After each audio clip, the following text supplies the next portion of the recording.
Hello বন্ধুরা, পুরো ভিডিওটা দেখার জন্য তোমাদের কাছে অনুরোধ রইল। কান্ট্রি ফুড এন্ড সোনালিস কিচেনের তরফ থেকে তোমাদের সকলকে জানাই স্বাগত। আমার আজকের রেসিপি চিকেন বিরিয়ানি। এখনকার বিরিয়ানিটা এমনই হয়েছে যে বাড়িতে কোনো অনুষ্ঠান বা কোনো অতিথি আসলে যে কেউ বাড়িতেই বিরিয়ানি বানিয়ে নিতে পারে।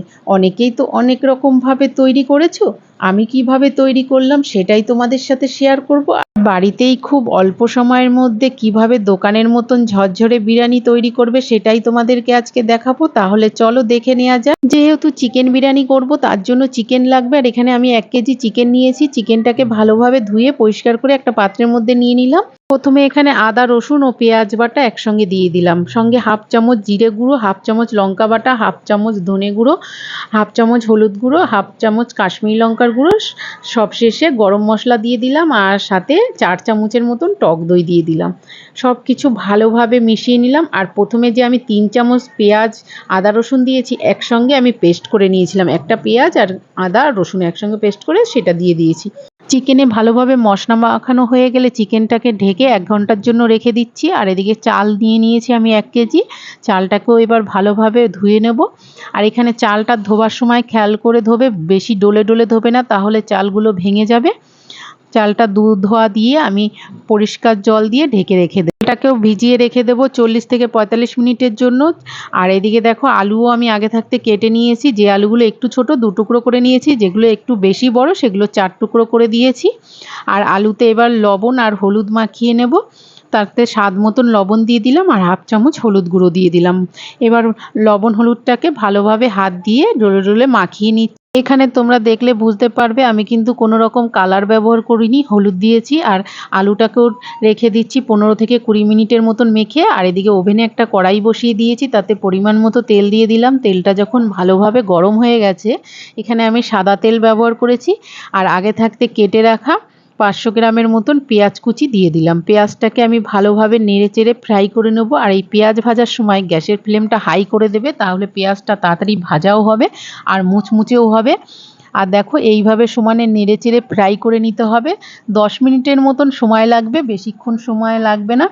সমানে নেড়ে চেড়ে যাবে। আর দেখো বেরেস্তা বানিয়ে নিয়েছি, পেঁয়াজগুলো আমার ভাজা হয়ে গেছে। পেঁয়াজ ভাজাটা আমি এবার তুলে নেব। ওই তেলের মধ্যেই মেখে রাখা আলুগুলো দিয়ে দিচ্ছি। এক এক করে আলুগুলো দিয়ে আলুগুলো হালকা ফ্রাই করে নেব। এখানে আলুগুলো একদম লাল করব না, দু পিঠি হালকা হালকা লালচে যখন রং ধরবে তখন তুলে নেব। দেখো এই অবস্থায় আমি আলুগুলো তুলে নিচ্ছি। আমি পুরো কিন্তু লাল লাল করে ভাজিনি, হালকা করে ভেজে। আলুটা লো ফ্লেমে ভেজে নেবার পরে আলুটা কিন্তু 50% এখানেই কুক হয়ে গেছে, আর 50% দম দেওয়াতে কুক হবে।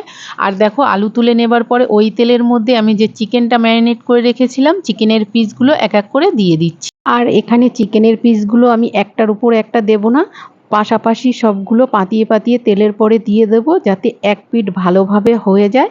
তারপরে দ্বিতীয় পিঠ এইভাবে উল্টে দেবো। আর চিকেনগুলো দেবার পরে যে মশলাটুকু ছিল পাত্রের মধ্যে, সেই মশলাটুকু আমি এর মধ্যে দিয়ে দিলাম কাকিয়ে।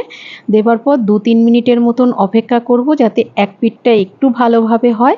আর দেখো একটা উল্টে দিয়েছি, এক পিঠটা ভালোভাবে হয়েছে, আর এক পিঠও এইভাবে উল্টে পাল্টে সবগুলো উল্টে পাল্টে দেব। দেওয়ার পরে একটা ঢাকনা দিয়ে আমি এখানে 4 থেকে 5 মিনিটের মতন ঢেকে দেব। এই সময় গ্যাসের ফ্লেমটা একদম লো করে দিয়েছিলাম। আর দেখো 4 মিনিট হয়ে গেছে, ঢাকনাটা তুলে নিয়েছি। চিকেনগুলো অলমোস্ট অর্ধেকটা সিদ্ধ ভালোভাবেই হয়ে গেছে। একটু নেড়ে চেড়ে মিশিয়ে নিলাম, এবার গ্যাসের ফ্লেমটা অফ করে দিচ্ছি। আর এদিকে দেখো আমি যেহেতু বিরিয়ানি করব তার জন্য রাইসটা বানিয়ে নেব। একটা বড় হাঁড়ি বসিয়ে দিয়েছি, তার মধ্যে জল বসিয়ে দিয়েছি। জলটা ভালোভাবে গরম হয়ে গেছে, এখানে গোটা গরম মশলা দিয়ে দিলাম। এক এক করে গরম মশলা দেবার পর চালটা যে ভিজিয়ে রেখেছিলাম সেই চালগুলো দিয়ে দিলাম, দিয়ে একটু নেড়ে চেড়ে দিলাম। আর চালগুলো দেবার পর এখানে আমি 1 চামচ ভিনিগার দিয়ে দিই। বিরিয়ানির রাইসটা বানানোর সময় যদি ভিনিগার দেওয়া হয় তাহলে রাইসের কালারটা সাদা ও ফকফকে হবে। দেখো এখানে 2 চামচ সাদা তেল দিয়ে দিচ্ছি। তেলটা দেবার পর আবারও একটু নেড়ে চেড়ে মিশিয়ে নেব তেলটাকেও চালের সঙ্গে। আর হাই ফ্লেমে রাইসটাকে হতে দেব। এই রাইসটা হতে বেশিক্ষণ সময় লাগবে না, 7 থেকে 8 মিনিট সময় হলেই হয়ে যাবে। দেখো ভালোভাবে ফুটে গেছে, এবার আমি একটা নামিয়ে নেব ঝুড়িতে। আর এখানে জলটা দেওয়ার সময় আমি এখানে লবণ দিয়েছিলাম, তোমাদেরকে দেখাতে পারিনি। দেখো ঝুড়িতে নামিয়ে নিয়েছি। এদিকে বিরিয়ানির হাঁড়ি নিয়েছি, যেটার মধ্যে আমি দমে বসাবো। হাঁড়িটা ভালোভাবে গরম করে নিয়ে কিছুটা সাদা তেল দিয়ে দিলাম। তেলটা দেওয়ার পর এখানে ভেজে রাখা আলুর পিসগুলো দিয়ে দেবো। আলুর পিসগুলো আমি সবগুলো একদম নিচে গোল করে পাতিয়ে দিলাম। দেওয়ার পর এখানে চিকেনের পিসগুলো আলুর ওপর থেকে দিয়ে দিচ্ছি এক এক করে করে। চিকেন আর আলুগুলোকে আমি সব একবারেই নিচে দিয়ে দিয়েছি। তোমরা চাইলে পার্ট বাই পার্ট করেও দিতে পারো, কিছুটা নিচে দিতে পারো, কিছুটা আবার রাইস দিয়ে তার উপরেও দিতে পারো। আমি একবারেই সব চিকেনের পিস আর আলুগুলো নিচে পাতিয়ে দিয়ে দিলাম। তাতে দিয়ে দেবো বেরেস্তা। আগে থাকতে যে বেরেস্তাগুলো আমি বানিয়ে রেখে দিয়েছিলাম সে কিছুটা বেরেস্তা দিয়ে দিলাম, আর উপর থেকে বিরিয়ানি মশলা দিয়ে দিচ্ছি। বিরিয়ানি মশলা দেওয়ার পর রাইসটা বানিয়ে রেখেছি, গরম গরম রাইসটা দিয়ে দিচ্ছি। দেখো দেখলেই বুঝতে পারবে রাইসটা থেকে ধোয়া উঠছে। রাইসটা এখানে 90% করে নেবে, পুরো 100 সিদ্ধ করবে না, 10% রেখে দেবে দমের জন্য। লবণটা ওখানে চালে দিয়েছিলাম, এখানেও অল্প করে আবার একটু লবণ দিয়ে দিলাম, উপর থেকে আর একটু বিরিয়ানি মশলা দিয়ে দিলাম, আবার কিছুটা বেরেস্তাও দিয়ে দিচ্ছি। রাইসের উপরে বেশি করে আমি একটু বেরেস্তা দিয়ে দিয়েছি। বেরেস্তাটা আমি একটু বিরিয়ানি করলে একটু বেশি করেই দিই, তাহলে বেরেস্তাটা বেশি দিলে একটু খেতেও ভালো লাগে। আর যে ওপর থেকে গ্রেভিটা দিয়ে দিচ্ছি, এটা চিকেনের ওই গ্রেভিটা খুন্তি দিয়ে অল্প অল্প করে ছড়িয়ে ছিটিয়ে চারিপাশে দিয়ে দিলাম। দেওয়ার পর আবারও এর উপর থেকে রাইস দিয়ে দিচ্ছি। আবারও রাইসটা দেওয়ার পর এই হাতার সাহায্যে একটু সমান করে দিচ্ছি চারিপাশে। দেওয়ার পর আবারও বিরিয়ানির মশলা দিয়ে দেবো ওপর থেকে, সাথে বেশ কিছুটা বেরেস্তাও দিয়ে দেব। বেরেস্তাটা আমি চারিপাশে ভালোভাবে বেশি করে করে ছড়িয়ে দিচ্ছি দেখো। আর যে গ্রেভিটা আছে চিকেনের, ওই গ্রেভিটা আবারও এর উপর থেকে দিয়ে দেবো খুন্তির সাহায্যে, চারিপাশে ভালোভাবে দিয়ে দিচ্ছি। এখানে কিন্তু আমি কোনো রকম কালার ইউজ করিনি, বিরিয়ানিটা তৈরি করার সময় কোনো রকম ফুড কালার দিইনি, এটা হলুদেরই কালার। আর ওপর থেকে দেখো 1 চামচ ভিনিগার দিয়ে দিলাম।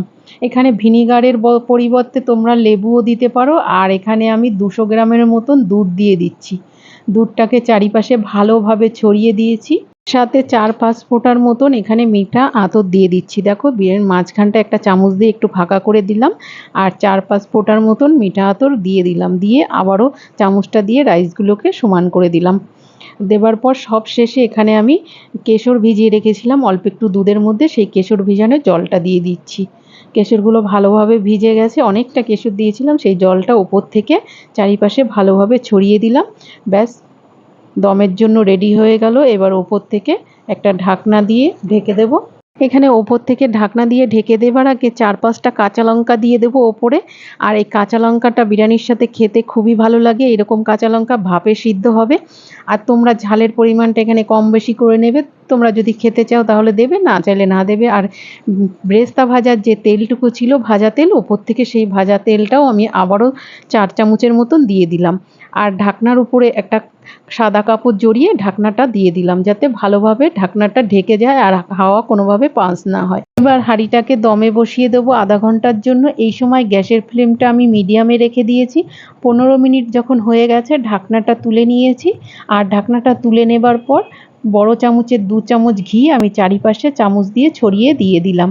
আর ঘিটা দেবার পরে আবারও ঢাকনা দিয়ে 15 মিনিট দম করে নেব। আর এই সময় গ্যাসের ফ্লেমটা একদম লো করে দেবো। ফার্স্টের যে 15 মিনিট একদম লো ফ্লেমে দম দিয়ে নিয়েছি। দম দেওয়ার পরে দেখো এখান থেকে হাঁড়ির সাইড থেকে বাষ্পটা বার হচ্ছে, দেখলেই বোঝা যাবে যে ভালোভাবে দম হয়ে গেছে। এখন নামিয়ে আমি 10 মিনিটের জন্য ঢেকে রেখে দিয়েছি। 10 মিনিট পর ঢাকনাটা তুলে নিয়েছি, দেখো এখনও ধোয়া উঠছে বিরিয়ানি থেকে, আর লঙ্কাগুলো কতটা সুন্দর ভাপ হয়ে গেছে। এবার গরম গরম একটা প্লেটে সার্ভ করে নেব।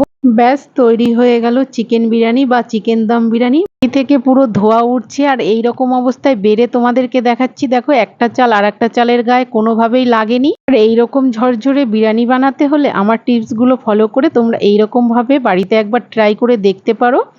আর আমরা জানি যে তোমরা সবাই কম বেশি বাড়িতে বিরিয়ানি বানিয়ে থাকো। তা আমার ভিডিওগুলো যদি তোমাদের ভালো লেগে থাকে প্লিজ লাইক কমেন্ট শেয়ার করো। আর যারা এখনও আমার চ্যানেলটি সাবস্ক্রাইব করোনি প্লিজ করে দিও। আর যদি ফেসবুক থেকে দেখে থাকো তাহলে আমার পেজটি ফলো করে দিও। তাহলে দেখা হচ্ছে পরের ভিডিওতে নতুন একটি রেসিপি নিয়ে। আজকের মতন এখানেই টাটা।